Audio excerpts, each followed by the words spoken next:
Hi everybody, thanks for coming today. I think most of you already have an assessment form. If not, you can grab one. They're up here on the front table. We'd appreciate it if you could take a few minutes to fill that out and let us know what you thought of this event. I also need to let you know that this, for our purposes today, is considered a public space, so there exists the possibility that these proceedings may be recorded, so I wanted you to be aware of that. And with that, I'd like to introduce Charlotte and Harriet, today's presenters. Hi everybody. Hello. So, I'm Charlotte, this is Harriet, and we're twins. Okay, so we're going to talk about the accumulation effect. It's a, well, it will create a very colorful life, and we're going to tell you some solutions that you might be new to you and at work. So, this is who we are, Charlotte and Harriet Childress. We have a personal passion about hierarchies, and we've researched them for decades. We also wrote the book Clueless at the top, if you want to show what it looks like. And we'll be reading just small excerpts from that. And in our other life, we both teach at Lane Community College. I teach math and engineering, and Harriet teaches chemistry. So this is different than that. Okay.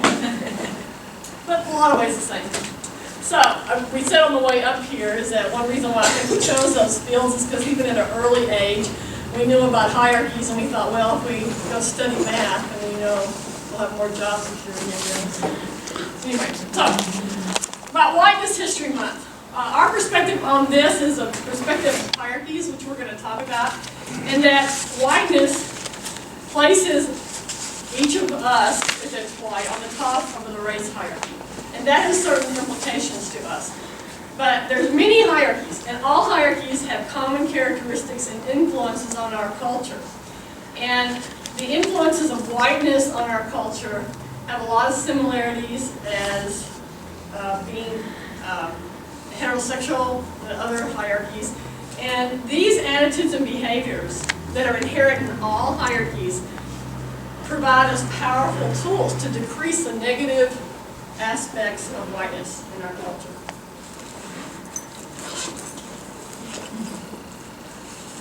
Alright, so what we're going to do is we're going to take the whole subject of hierarchies as a big subject, right? And hopefully when you talk about whiteness, you can put the whiteness as on top of one hierarchy and learn a lot about whiteness by looking at other hierarchies. We're going to walk you through seeing this in a very different way, because we're going to talk about hierarchy as a whole. At the end, we're going to give you some techniques that we can use to further the cause of ending hierarchies when we know about an individual hierarchy or actually more than one. So, in the past years, we've had, the hierarchies in this country have been much stronger than they are right now, thank goodness. Somebody want to come in? Yes. We're used to this, we're teachers. Okay. So here's some examples. Come on in. Here's some examples of hierarchies that have decreased, or examples of when it was worse. All right. On the first, we have waiting room for whites only. As you can tell by our accents, probably we grew up in the South and East, and we certainly remembered colored bathrooms and colored drinking fountains and white drinking fountains and white bathrooms. So we remember the way that was. We also remember times when there was the accessibility for people with disabilities was almost nothing, all right, like this shows. We're certainly old enough, Charlotte and I in our 60s, we're certainly old enough to remember when careers for women were not very accessible, so we have a picture here with really good careers and the woman can't get through the hall that looks like a man. And we have service denied to queers. Now, the last week we've had this pop up again, of course, in North Carolina, Mississippi, but it is better than it used to be. Okay, here we go. So, in the past we've had this seesaw, and this is the model that we're going to use throughout the whole time, where if you think of a seesaw, and you think of one side is equality, the other side is hierarchies. And that's how our society has been working. Now, in the past, hierarchies have been really big. Not that they're not here now, they're still around, but they've been really big, and they've created a whole weight. They, as a weight, have been pushing down on the seesaw, whereas the equality in our society has not been as heavy, and it's been raised up and smaller. But lately, we've seen, in the last, particularly the last 40 or 50 years, we've seen a great increase in the people who support equality or understand it or put it in their lives. So the seesaw is shifting. Seesaw is shifting. We're almost at the shift point. All right, we're almost at the point that it's going to shift. And you see hierarchies have gotten smaller, and the seesaw is starting to shift. So equality has been increasing, and hierarchy has been decreasing. Now, why am I saying this? I'm saying this because if you look at all hierarchies together, you can see the trends very clearly of how this has happened, or what the result of it is, even if you look for the last 250 years in this country. So what we're talking about today is not single issue. We're talking about the big picture, because what we want to show you is it's time for us to come together, and this is a prime time to create incredible change in this country. You're going too fast. So, I'm going to read a little bit from the book, and if you follow along with this slide, how's that? How'd you do that? We're Mac users. All right. So, yeah. Thinking in terms of hierarchies, not individual issues, you can reveal the whole progress that we've made that's really undeniable. So, okay, now, great. Okay, now, here we go. All right, so I'm going to just read you some of this, and you follow along. I'm not going to read very much from the book, but ever since the United States was established, billions of people have been chipping away at specific hierarchies. These hierarchy busters, that's what we call them, have given their time, effort, money, and lives to win substantial, hard-fought change. Bounties for dead bodies or body parts of American Indians are no longer offered. Redskins. Yeah. Legalized slavery has been abolished. The age of legal consent for sexual relationship was raised from 7 years old. People of color can take an oath and testify in court. American Indian children are not forcibly sent hundreds of miles away from their families to white boarding schools. Men and women of color have a legal right to vote, and women. Then, over the past 50 years, the civil rights movement, peace demonstrations, the women's movement, farm workers' boycotts, labor unions, support for a healthy environment, and family planning have made significant impact on the United States. National organizations such as those promoting the right of people with disabilities, American Indians, non-heterosexuals, and animals are making important inroads towards dismantling hierarchies. People with disabilities can now attend local public schools, same-sex couples can marry, people are prosecuted for torturing animals. Grassroots spirituality groups and widely distributed ancient teachings offer alternative to hierarchical religions. So, as a result of all these hierarchies that have lessened their power and influence, what we have now is we have the bulk of people that, at least in some part of their lives, nobody's perfect about not supporting hierarchies. Everybody does to some extent. Have moved over, and we got a large number of people working for equality, a much smaller number of people committed to a hierarchy. Committed to hierarchies. It's really much smaller. All right, that's where we are right now in history. Now, this is an important point to see. If you look at the hierarchy in terms of a seesaw, we've got all these people over here that in some part of their lives are not supporting hierarchies anymore. So the smaller number of people who still want hierarchies to happen have had to move farther and farther and farther from the center. All right? In order to keep the hierarchy balanced. Because when you look at the mass, there's so much more mass on the left side than there is on the right side. That's caused the right side to move farther and farther from the center. And these people that are moving farther and farther from the center represent what happens at the top of hierarchies. As people become more clueless at the top, that's the name of our book, and they have to move farther out. So here's a couple of recent cartoons that show you this kind of idea. And the first one is the clueless idea. So here's this person saying, look, we have issues with climate change, joblessness, gun violence, income inequality, student loan debt, veteran suicide, ignoring them's a scandal. And we have all these hierarchy supporters here that are sleeping, and then once they say, oh, did somebody say scandal? So we're going to remain clueless as to the ideas that were happening. Now, farther out. So it says my God, how could trumpet crews happen, which are definitely far out on the right side of the seesaw? Right? They're definitely far out.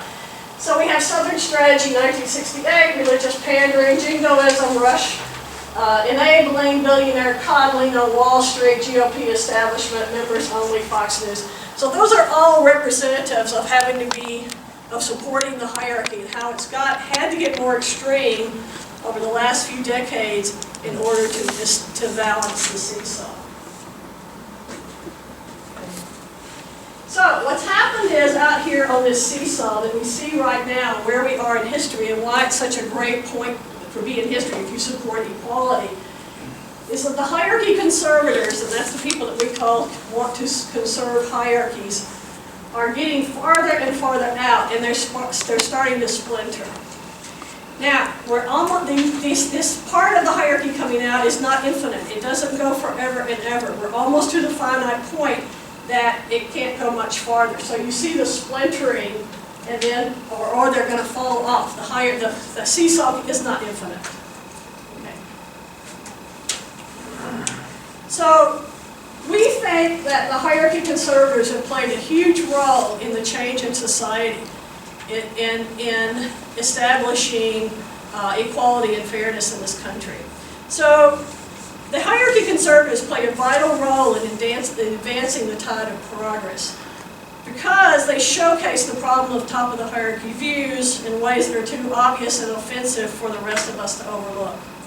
So if they weren't out there carrying the banner for hierarchies, then a lot of us wouldn't be so inspired to come up with an alternative.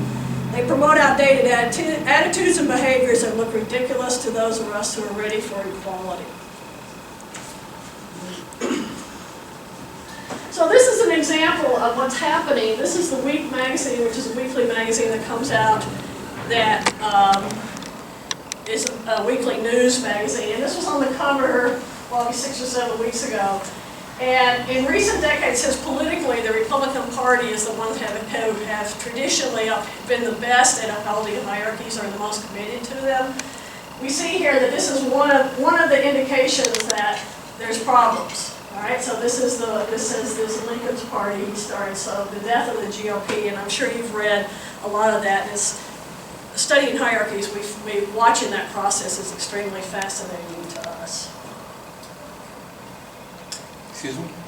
Are you suggesting that the Democratic Party is not a promoter of hierarchies? No, not at all. Okay. But we're talking two sides, and we're just saying that the people who, at this point in the last few decades, who have been the most committed to keeping hierarchies alive are the Republicans. And that's who we're seeing. Yeah, you've got two different sides, or if we go equality and we go hierarchies. So the Democrats certainly, nobody's perfect in this hierarchy thing, let me tell you, including me, including Charlotte. Anybody who lives in this society supports hierarchies to some degree, even if you don't want to. So it's just where politically, economically, socially, where the bulk of the support for hierarchies has come is in the Republican Party in the last few decades. Yeah. So something else that, as a country, that we're dealing with now is that for the first time since 90% of people couldn't vote when we first started the United States. We have all of our major hierarchies over the hump. And what we mean by that is the majority of the people in the country don't support discrimination election against these groups. And they're not going back. And so what we've seen in this election particularly is that scapegoating one group that was very effective in other elections is very difficult to do. So that's putting us in a different situation. I feel it's really good. Okay, as far as hierarchies. So now we're going to start talking about what the accumulation effect is that we want to talk about.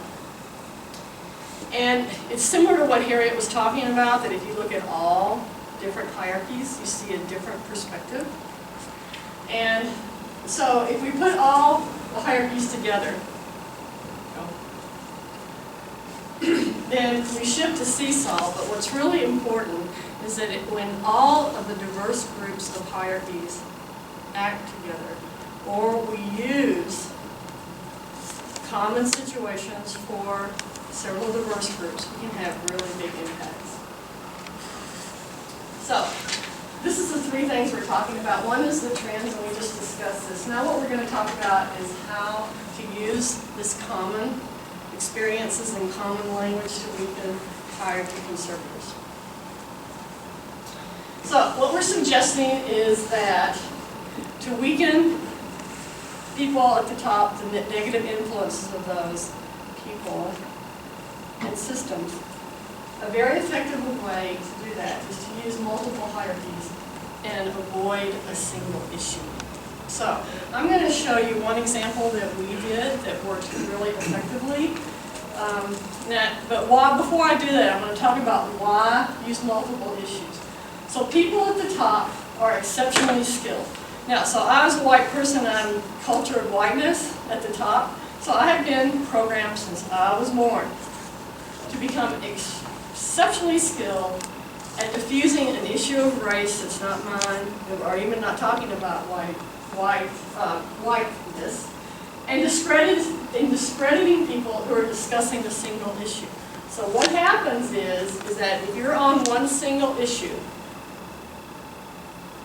particularly to people watching the conversation, or if you're talking about somebody in the top position, it will morph into, this is one opinion, and this is your opinion, and this is my opinion. And once it gets to that point, and you remember, people at the top, anybody on the top is very skilled at doing this. We're just programmed. So the people at the top have the power and the skills to move the conversation away from equality and fairness. Okay, so we're going to talk about something that we did where we used this. We had an article in the Washington Post about the NRA, sort of. That was sort of the issue, but really the issue was hierarchies, but the subject was the NRA. So what we did at that point, this was right after Sandy Hook, and we were just like, really, we're asking the NRA what they think we should do about school shootings? Okay, so we're just, didn't really like, we thought that was a real hierarchy issue, so we decided to try our hand at doing something. What our goal was to diffuse the power of the top if it were a hierarchy issue, and change the conversation to a hierarchy versus guns. And we wanted to deflect the single issue of guns. So what happened is we had a huge response, and we saw the discussion change after this article. So the response was that they told us that we were, they told us that we were, that the article was going to come up on a Friday afternoon. So it came up about 10 o'clock at night. By Saturday morning at 10 o'clock, we had maxed out the comment counters at 5,000. The response was so huge that the Washington Post put instead of putting it on the op-ed section, in a separate section, they put it on the editorial page in the center on Easter Sunday morning. So you can see how many people read this, including Congress. So, we also were interviewed in our NPR equivalent in Australia. We were about on 300 websites, including Antarctica. We were covered by the Wall Street Journal, USA Today.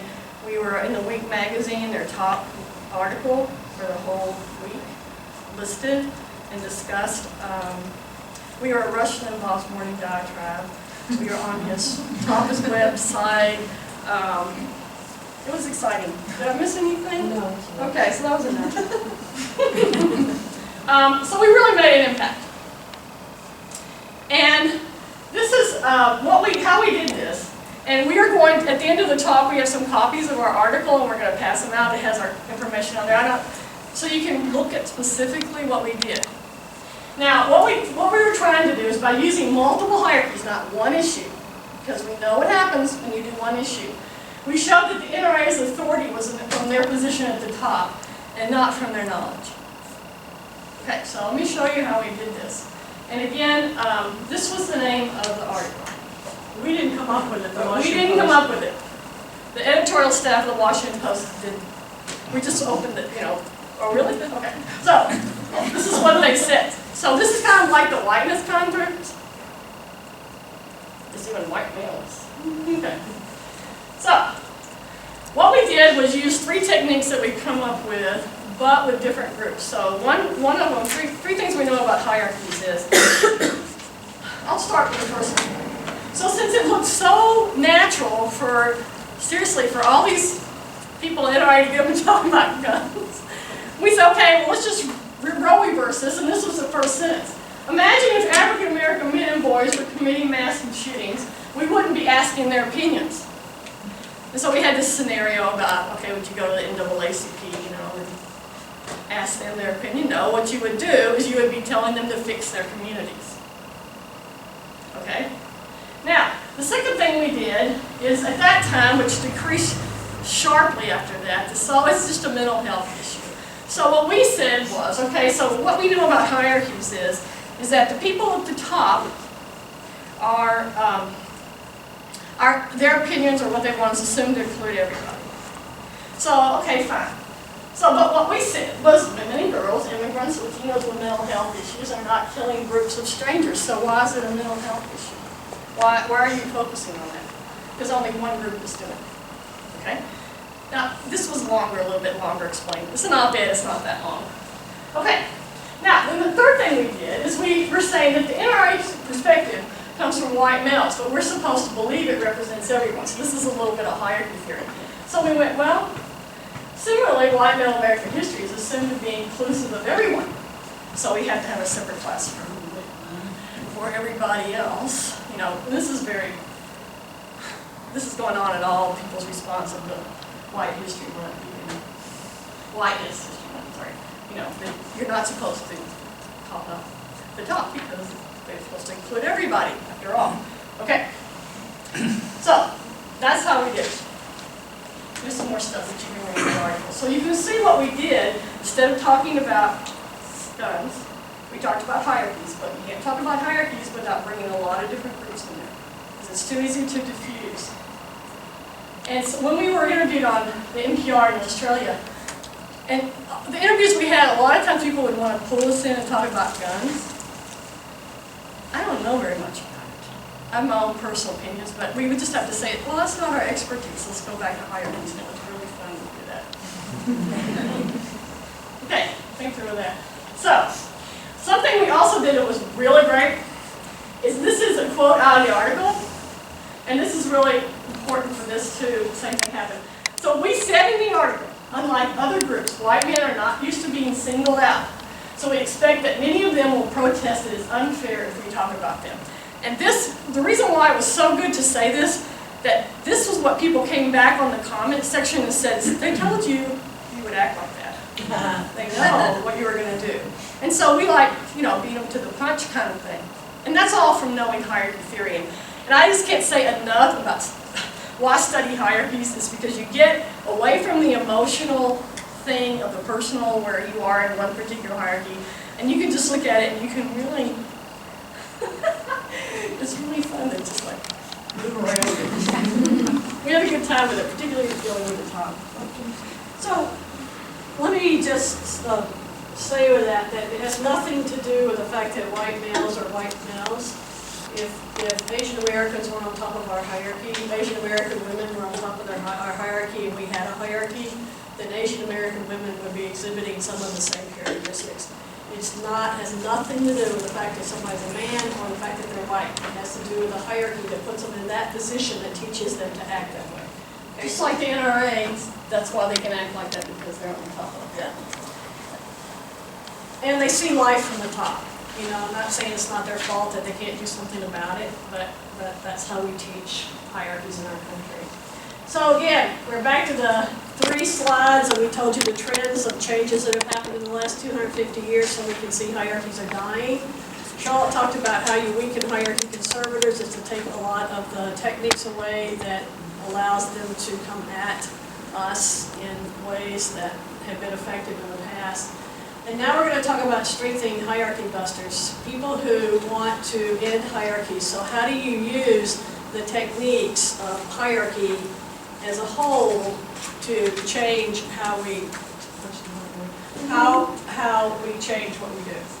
And again, the technique is to move at this point from single issues and move to talking about hierarchies and the characteristics that bring us together. We're at that point in history to be able to do that. So we've all, for a long time, here on the left side, all of us have worked on individual hierarchies, and some of us have crossed to others, but we've worked on individual hierarchies, and up to that point it's been really important, not only to create change in individual hierarchies, but to also teach us about hierarchies and ones that we really care about, so we understand how those hierarchies function. Closer on the bottom, we can see how. Then, this is just the example of people in our country who, and worldwide, Nelson Mandela, who have worked on individual hierarchies and have been extremely effective, and then we all owe a lot to what they've given to us by working on individual hierarchies.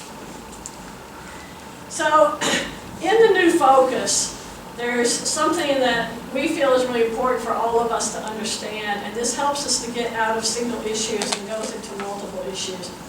And almost all of us, there's very few people that, most of us are high on some hierarchies and low on the others, okay? And we have, if you were going to get a fingerprint of us, we would be, we all have an individual fingerprint of where we stand on all of these hierarchies, okay? So I've been married to a man for 35 years, and so I guess that puts me on the heterosexual hierarchy, on the sexual orientation hierarchy on the top. I'm white, I'm a woman, right? So I can go through my profile, and we can talk about somebody's profile. So I'm going to read you somebody's profile from the book, and this is David here. So you can follow along. I'm going to read you about his hierarchical profile here. David, who works as a landscaper on the grounds of a manufacturing plant, is lower in the company hierarchy than people who work on the production lines. But he is higher than people who are custodians. David is male and Asian American, so David is higher on the gender hierarchy than his female co-workers, and is lower on the race hierarchy than his white co-workers. Since David is bald, tall, and slender, he feels lower than men with thick heads of hair, but feels higher than men who are either shorter or heavier than today's hierarchical interpretation of the desirable man. David has use of 10 fingers, so he's higher on the body hierarchy than his cousin born with 3 fewer fingers on one hand than on his other hand. David chose his apartment carefully because David and his partner Frank are low on the sexual orientation hierarchy. Frank grew up in England, so his accent places him higher on the immigrant hierarchy than their neighbor from Mexico. David also participates in the religious hierarchy, which he is lower than the clergy, but higher than people not of his faith. And I think if all of us look at this hierarchical profile, we can, helps us to say, okay, so we can look at the roles that we play, and then we can all come together and realize that we have those roles. Now, one of the problems of focusing on only one hierarchy is that it forces us to push everybody onto the other side. So you see all these people, and they have a hierarchical profile just like I do. So if I say, which I sometimes have to watch myself, say, you men, you just don't get it, okay? But you know, there's a lot of men who have a lot of hierarchy experience, and they understand hierarchies if they're short, if they're gay, all right? And they understand that, all right? But so why do I need to do that? That's ridiculous. We're kind of all in the same boat together trying to change our society to create equality. So when we focus on one issue, that may be the issue that we're really interested in, that we really know that hierarchy, but to come together in the future, Charlotte and I feel that we need to come together as a group and really make this thing happen. So how hierarchies are linked together are called what we call clues, and we have 32 characteristics of hierarchies, and they're all the same, and I'll show you a few of those. So when we use the clues to put the hierarchies together, we know we have a common experience that we all know how to hierarchy bust. Now, that depends on your hierarchy, and it depends on, of course, what you are in life and what your experiences are, but they're common experiences when you hierarchy bust. We all have common values, which we want to produce equality and justice in our society and make it a more peacefully equal society and happier for all of us. And the common language that we use to do that is to discuss hierarchies in general, and move on from an individual issue. So I'm going to give you an example here, and I'm going to use you 3 hierarchies, and they're linked by a common clue. Okay, so there are 3 individual hierarchies. The first one, we have children in a white neighborhood know little true information about African Americans, though African American children learn about white culture from the time they are born. Okay? If you're a lower person, you got to know about the upper people because they're making decisions for you. It may not be in your best interest. Okay. Residents of a town all know when Christmas is approaching, but only people celebrating other winter religious holidays know about non-Christian holidays. Okay, Christianity is on the top of our religious hierarchy. I think most people understand that in this country. People throughout the world follow the politics of the United States, but few in the U.S. know of leaders in other countries. Okay, so those are 3 individual hierarchies. So how are they related? They're related by this clue. People at the top know little about people below, even though people at the bottom know about people above them. Now that's true of any hierarchy. So you can live your whole life being a heterosexual and know nothing about people who aren't heterosexual. Believe me, people who aren't heterosexual know a lot about heterosexuals because they live in a heterosexual world, and they can have to watch out, like in North Carolina and Mississippi this week, what they're going to do. Alright, so people in the lower groups know about the people above them, but people in the top group don't have to learn about people below. You know, to keep the hierarchy going. Alright, here we have another situation. 3 more hierarchies. A gay man brings a female date to a party at his church that teaches that anything but heterosexuality is a sin. A teenage girl develops anorexia and bulimia to change her natural body. A father regularly checks average height charts to make sure his son is growing tall enough. So what's the clue? In every hierarchy, the lower people need fixing. Lower people need to become like the upper people. That's a principle of hierarchies. So in the top, a gay man needs to become heterosexual. In the middle one, a teenage girl needs to change her natural body to look like what all we women know. We tell from day one that your body is not good enough. And we know that men are supposed to be tall in our country in order to be the best man they can be. You know, and that's a hierarchy. That's a hierarchy. Tall men are on top. All right, next one. A group of missionaries moves into the country to convert native people to their one true religion. Next, a white man tells African Americans they should abandon their black dialect to learn to speak standard English in quotes. All right, a healthcare professional believes Western medicine is the only way to approach health and sickness. All right, so what's the clue? In hierarchies, higher people assume everybody wants and needs to be like them. That's what higher people assume in a hierarchy. So, if you have a hierarchical religion, you think everybody wants to be like you. If you're a white person that believes your language is the best, then you think everybody should talk like you. And if you're Western medicine, which is on the healthcare hierarchy on the top of this country, then you believe everybody should go to you instead of alternative medicine. That's how it goes. Okay, so we're almost finished, and we can take comments and questions. We just want to show you some really good stuff that we've seen in the last year about multiple groups getting together, people from different groups with common goals. And this is do y'all recognize this?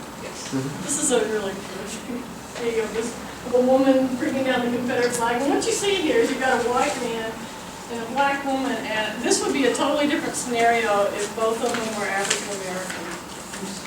And so this was a really good strategy to have a mix of people doing that. Another one we've seen recently here is that we saw the Burns Paiute tribe and conservationists get together over the occupation of Mahi Wildlife Refuge. And so you get 2 groups that are on the lower hierarchy, like conservationists against business and all those forces get together, and that were really effective in keeping the conversation based on the value of the wildlife refuge. And we've also seen this in Springfield and Eugene. This is where we're from. There's been a partnership with the Calapooyas, or the indigenous people of that area, in a park meeting. And what they did was combine efforts to get the Californian language, because people 20 years ago were saying they're extinct, their culture back into the area so it was an effort to rename a large urban park and put California words back, and then recently the I-5 bridge going across the Willamette River was named it for California, and that got extensive community coverage. So it was a group that did that together. And the same thing in Utah right now, there's a partnership between the civil tribe and conservationists and the Bear Ears land preservation. So that's a partnership that really works.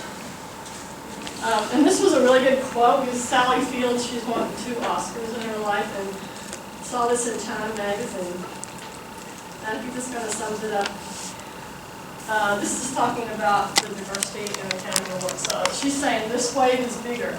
It's much more inclusive. It is not only about women, which she's worked on. It is about people of color, and that's a bigger, louder voice. I might also say it's because there are men involved. I hate to say this. So it's taken more seriously. I think if we were just women, probably it would not have had quite the effect. So she's acknowledging the multiple hierarchies in the work. Okay, so that's it. Comments or questions? Yeah. I'm deeply impressed that you went through this entire presentation without using the P word, which is privilege.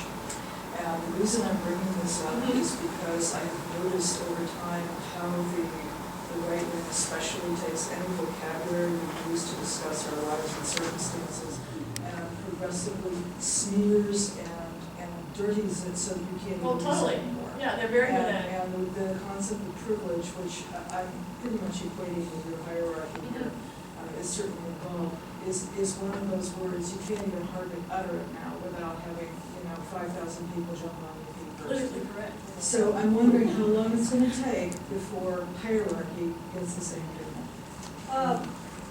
Well, I can't answer that, but I'll just make a comment. Back in the 60s, George Wallace was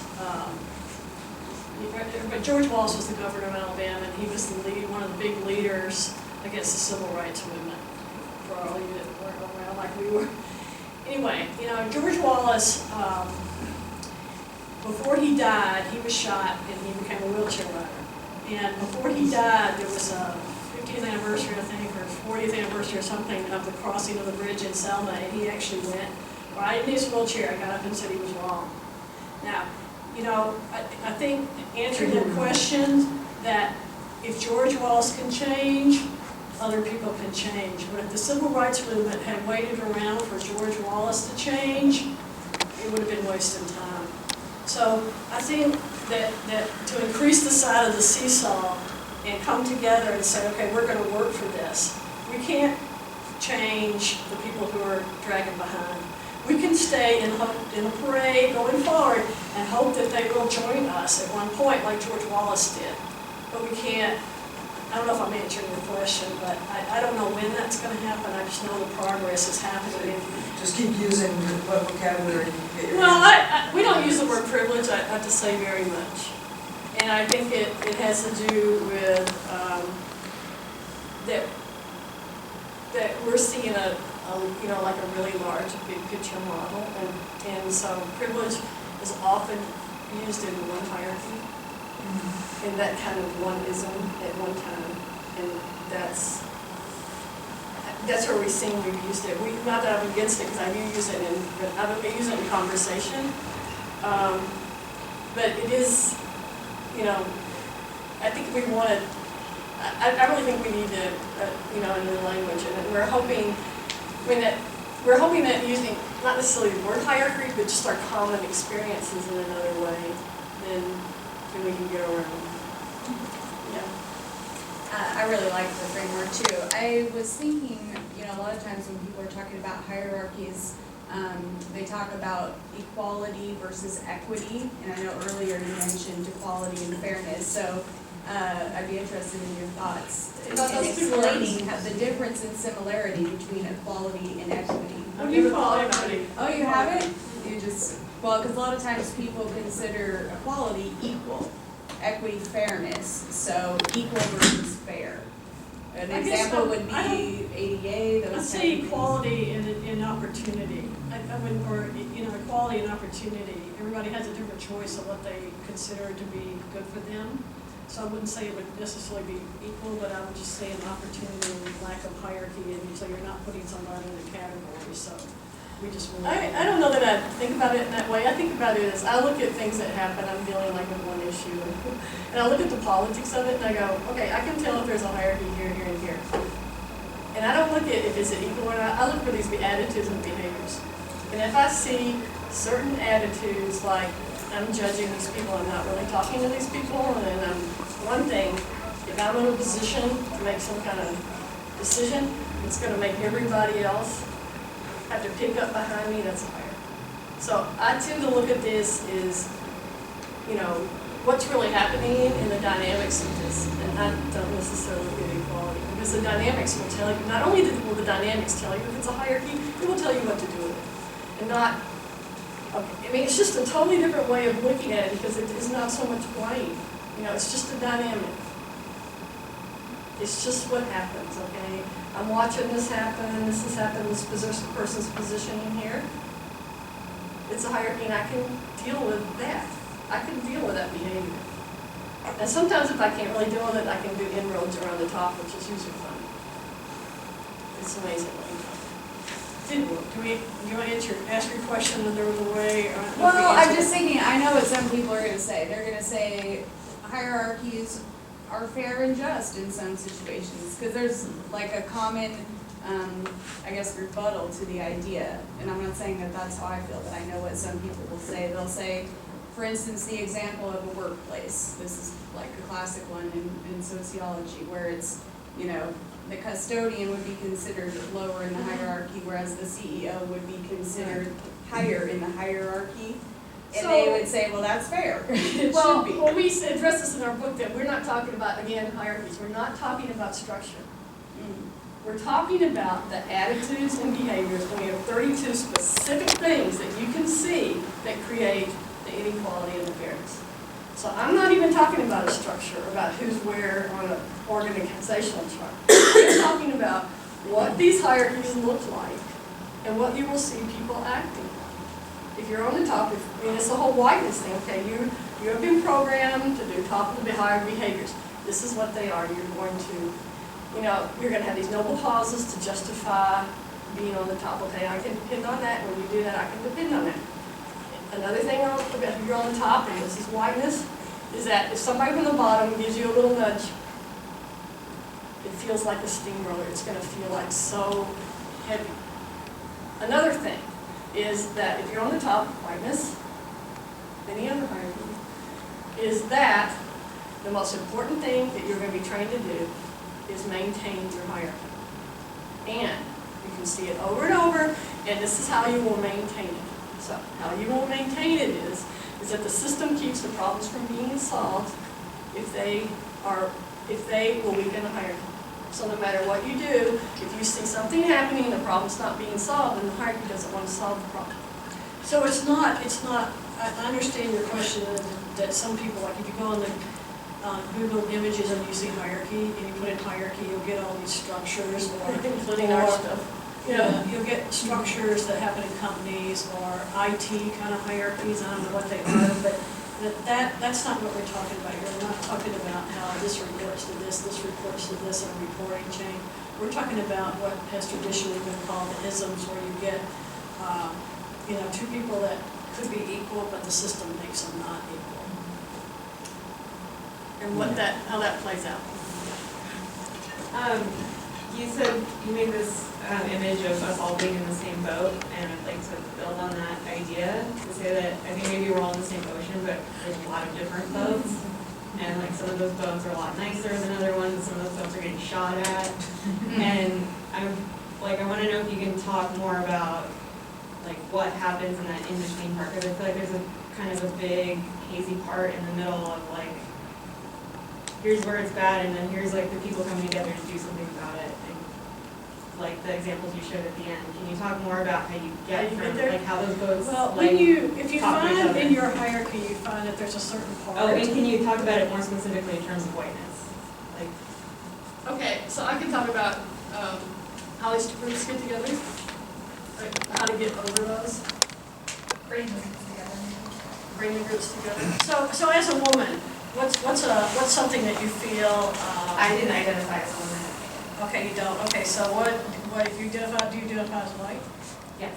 Okay, so if you were going to talk to a person of color, how do you have to train yourself so that you, even if it's uncomfortable, so that you're going to treat them without racism? How do I train myself? What do you have to look at? What do you have to look for? Look, or like in general, my whole life. In your discussion or how you act towards that person, what would you have to do? I identify that a power dynamic exists in the first place. And I read a lot, and I talk to people, and I practice, and I get it wrong, and I try again. And I come Okay, to so what if workshops. you had somebody who was talking to you and they could not identify, they looked at you and said, okay, so whatever your gender identity is, they would be uncomfortable with that. All right, so that person is just as uncomfortable with your, whatever your gender identity is, as you are with a person of color. The hierarchy is going to play out the same way. I don't think they're equal, actually. I don't think. We're not talking about equal. There's no equal Like, I here. don't What think we're they're talking about analogous. is learning about the dynamics that get in the way when people are in a hierarchy. There's really, I'm not, personally, I don't have to see, when I'm working on something, I don't have to think that this one's bigger than this one. I just have to say, okay, if I can see the dynamics here, I can stop from doing it here. To me, there's no bigger or smaller. They all operate the same. And if I can see it, particularly from a lower group, if I can see the hierarchy, because it's easier to see from a lower group, and I can see that happening, and I can say, okay, I know that this dynamic is going to happen, then I can stop doing it over here, because I know how a hierarchy functions. So an example I have is like the park committee I was talking about, where I was on that park committee that got the bridge changed and all that stuff, and working with the Californians. At that time, I've been researching hierarchies a lot. So once we contacted Cal Pleas about working together, this park committee had some incredibly, I'm not saying racist, just this white people, whiteness, incredibly like problematic ideas. Okay. Now I'm not an expert on Cal Pleas, but I could see from knowing hierarchies, what they were saying was hierarchical. Just the judgments and what they were saying, because I knew that. Now, I don't have to be an expert on Californias or native cultures. I could see those dynamics. So when I would go and, deal with the native culture, I could not do those dynamics, or I could counterbalance those dynamics and kind of diffuse them. Because these are just the way people act. So I can go into another hierarchy and effectively make this partnership, because I am watching the dynamics. And to me, okay, we're preserving this park. You can say, okay, that's not equal to having your culture decimated, like the Californians. It's not. But yet, the dynamics were the same. And so the dynamics of the white culture that I could watch, knowing hierarchies, I could bridge that gap. So are you suggesting that all hierarchies play out the same? That's They what have you're trying different, to argue. they have the same characteristics. If you get, yes. Because the lower and the higher groups are very different, Yeah. but they play out the same. The hierarchies play out the same. But how So they then play out is very different. I won't need to know if someone's being racist, I just need to know that they're playing a hierarchy game. That's what basically you're saying. Well, what I'm saying, if somebody's dealing like out of whiteness and you're not white, they're probably dealing in a race culture, hierarchy, of course. But what I'm saying is, even though it could look very different, the basic dynamics are the same. And if you can find the basic dynamics being the same in another hierarchy, it is just incredible how easy it is to work the hierarchies, to get rid of them. Because you've got something that's not, it's not so, you know, like if you say, if you get a certain hierarchy like gender and I'm working with it, I mean, that's just like, it's so emotional. It forces people in your band you can't understand. I mean, I appreciate what you're saying, and there is the dynamic, I think I hear this person up here talking about, at least this is what inspires me, that race cuts across many of your hierarchies. So you have gender, you have sexuality, right, and you have a bunch of different things, and if you're black or brown, you've got issues in addition to all of those other things.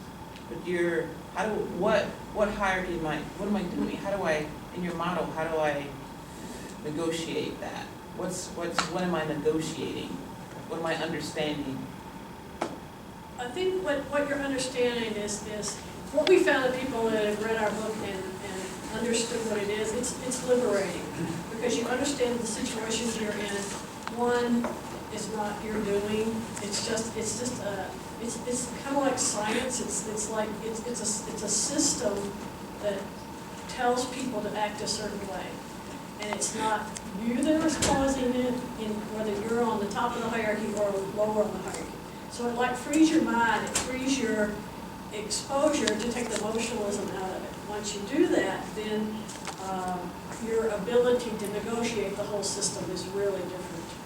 It's extremely different because you get the emotionalism out, the victimism, the victimhood is out, as well as not only to how it's treated to you, but how you treat someone else.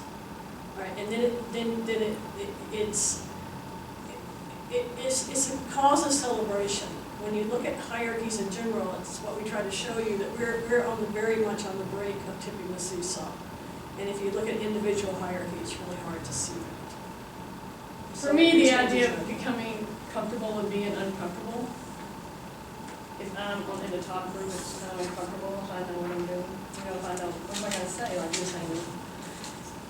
And so once I saw that I'm high in some and low in the other, it's like great, because I can see how lower people act, because I'm low in that hierarchy. But you know, I can see how higher people act, because I'm high now. So I can stop it. So, just like she says, for me, it's been a real tool to work across many hierarchies.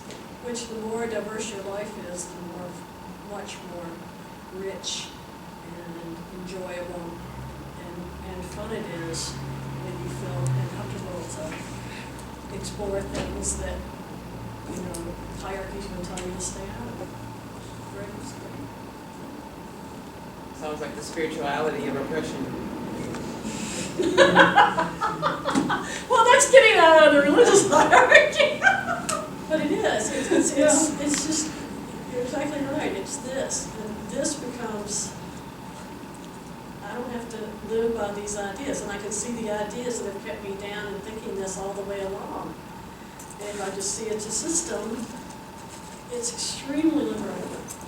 Extremely fun. And, you know, I found that once I really understood hierarchies that I could walk into any group and talk about being uncomfortable and being uncomfortable because I could tell myself, okay, if these feelings come out that I've noticed before, I can attribute those to a hierarchy. I don't have to double myself, and yes, they do come, and you know, well, what am I doing here and all, but you just keep going and go, okay, I say that's a hierarchy. It's not me, it's not them. It's just the way it is in this country, which is decreasing substantially.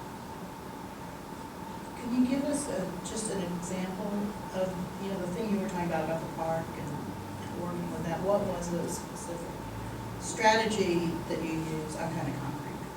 A concrete strategy? Yeah. Okay, I can start at the beginning. I go to the park committee and I say, let's go talk to this Calabria person. So the committee was like, and said some really ridiculous things like we're going to lose the whites. I don't know. Like, that's not any problem. Or if those people wanted to join the committee, then they could run for it just like we did those people. Right? And some other stuff. And so I thought about that. And so one thing that I made the decision to do when we went to talk to Calipleus, because I thought, okay, those are hierarchy statements, they're not personal.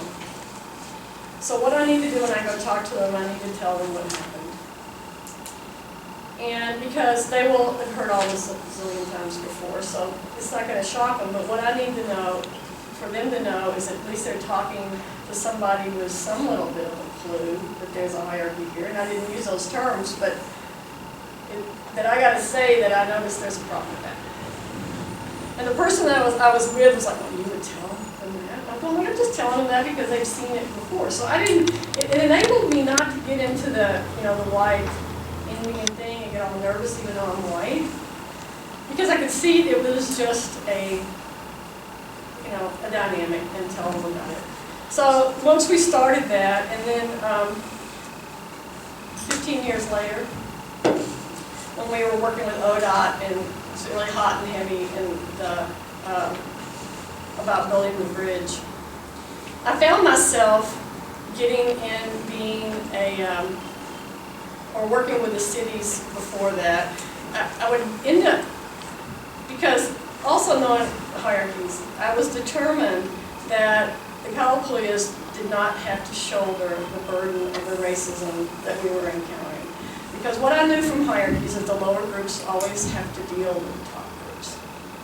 So from knowing that, what I would do is we'd ask them, again, we made the assumption we didn't know anything about it, so we'd always ask them everything. We would not move until we asked them. So I knew that from hierarchies, not to just go on. But when I was in the middle of all of that and dealing with agencies, I found myself calling people up and going, did you know, and explaining to them what the dynamics of ODOT and all these, gosh, it was just huge, because it's like dominant whiteness culture, right, in dealing with people. And so we were the first ones that even got into ODOT, the idea of naming a bridge for indigenous people, and now you have one in Portland, the new bridge. So we came first on doing that, and so when I would talk to people like the regional manager that said something really, really problematic, and the Calipleus was saying, we're not going to talk to him again. I would get in and I would call. When I would call him, I would not go, you said this is racist, you did this, and talk about race. I would talk about it from a hierarchy issue. Say, okay, so this happened here, and I wouldn't say hierarchies, but I could talk about it from a dynamic point of view. Okay, so like when we're on, you're on the top, when we're on the top and we're on the bottom, this happens. And so instead of saying, you did this, I could go back and say like, well, people on the top, one of our clues, people on the top tend to know about people, and, don't know about people on the bottom, or so, and people on the bottom know about you, and so this is maybe why you're in this situation, why you did this and didn't know that. So let me explain it, and so I would use these things that are so much more neutral to try to, because I felt like I needed to do that, because I didn't think that the Calipleus again, because I know in hierarchies, I know the lower people have to battle it out. I was determined that they were not going to do this, that we were going to partner, and as the white person, I'm not saying I'm saving them, but I was in the position politically, and I knew that from being a white person and that I would be in the position, I knew how to negotiate all of that. So another quick example is in LCC, it's like community college, in Jane, I teach chemistry. And one day in the Science Resource Center, a pile of creationist flyers showed up. And that does not really go along with our biology program. So the head of the Science Resource Center sent around an email to all the faculty and said, what are we going to do? What are we going to do about this? What do you want me to do about this? So looking at it, I can see that it's a hierarchy issue. It's not an issue of religion, it's an issue of hierarchy. Because we have a situation here where creationists, in this case, had thought that everybody needs to be their religion. So I'm going to put my religion and my creation story is the #1 story, so we're going to put it in here in the Science Resource Center. So what I did is, there was a native man that worked there. I didn't do this for him, but I sent out an email and I said, I'm going to address I didn't just say, this is what I did, I addressed the hierarchy issue. So I said, okay, so if we're going to put creation stories in the Science Resource Center, why don't we contact our local native groups and have them put their creation stories in the Science Resource Center. So we'll put all the local creation stories in the Science Resource Center. Now, I understood the hierarchy was that we're gonna put ours number one in the center, so I understood that, so I didn't allow that to happen, so I suggested we put all the creation stories in there, and it disappeared, and it became a non-issue, because I addressed the hierarchy part of it, not the issue part of it. Did you have a question? Oh, yeah, a couple times when people were talking, the phrases that occurred to me were, kind of maybe a synonym for hierarchy is a position of power or positions of authority, and maybe those are the kinds of phrases that might come up when you're trying to deal with somebody. It's like, okay, I understand what you're saying, but you need to understand you're talking from a certain position, and that might not be appropriate, and sort of deal with them that way. And like, not, you're being a racist, you know. Right, exactly. Lecture you. Yeah, any way you can diffuse that. And you remember that in a hierarchy, you got lower groups supporting it too. So, the hierarchy is not only this, and that's one thing we've been used to doing, is looking at the roles of the higher groups. And so what you might want to do is get some consideration of those roles of a lower group and get all that to start moving too. But I think you are right about the position of power, because that's one way that hierarchies stay intact, is that people use various control tactics, violence, guilt, fear, whatever, to keep the hierarchy intact. And so those are positions of power that you can talk about how a hierarchy functions. Right. So yeah, I agree with that, just be more generic. Yeah, and I've been in a lot of group dynamics where somebody will just assume a position of authority and just assume that they are the leader of that group. And create a hierarchy. And, right, and that doesn't always work, and, you know, hopefully the other people do speak up and, you know, maybe we reach a more egalitarian structure, something like that.